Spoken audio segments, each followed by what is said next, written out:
মুক্তাগাছার ইতিহাস media YouTube চ্যানেলে আজকের আয়োজনে থাকছে মধুপুরের অসুস্থ বীর মুক্তিযোদ্ধা এম এ সামাদকে দেখতে হাসপাতালে ডাক ও টেলিযোগাযোগ মন্ত্রী।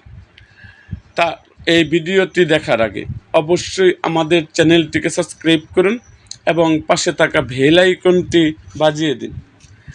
টাঙ্গাইলের মধুপুর উপজেলা ও পৌর বিএনপির উপদেষ্টা এবং ৭১ সালের বীর মুক্তিযোদ্ধা এম এ সামাদ, যাকে এলাকাবাসী আদর করে সামাদ কাকা বলে ডাকেন, বর্তমান গুরুতর অসুস্থ।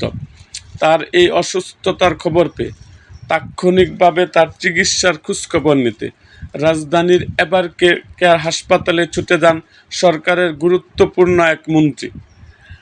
হাসপাতালে আসেন মধুপুর ধনবাড়ী আসনের মাননীয় জাতীয় সংসদ সদস্য এবং ডাক ও টেলিযোগাযোগ মন্ত্রণালয় এবং বিজ্ঞান ও তথ্য প্রযুক্তি মন্ত্রণালয়ের মাননীয় মন্ত্রী জনাব ফকির মাহবুব আনাম স্বপন। এভারকেয়ার হাসপাতালে পৌঁছে মন্ত্রী চিকিৎসাধীন বীর মুক্তিযোদ্ধার শস্য পাশে কিছু সময় কাটান।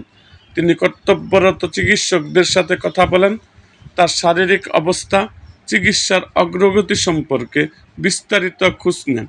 এছাড়াও বীর মুক্তিযোদ্ধা এম এ সামাদের পরিবারের সদস্যের সাথে কথা বলে তাদের সান্ত্বনা দেন এবং চিকিৎসার ব্যাপারে সব ধরনের সহযোগিতার আশ্বাস প্রদান করেন।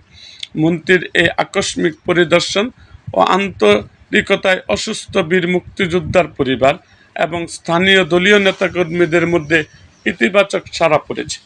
মন্ত্রীর ব্যক্তিগত ফেসবুক পেজ এবং বিভিন্ন সমর্থক গোষ্ঠীর পেজে এই পরিদর্শনের ছবি শেয়ার করে তার দ্রুত সুস্থতা কামনা করা হচ্ছে। এরকম আরও ভিডিও পেতে এবং রাজনৈতিক অঙ্গনের নানা ঘটনা ও ইতিহাস জানতে আমাদের মুক্তাগাছার ইতিহাস মিডিয়া ইউটিউব চ্যানেলটিকে সাবস্ক্রাইব করুন এবং পাশে থাকা বেল আইকনটি বাজিয়ে দিন।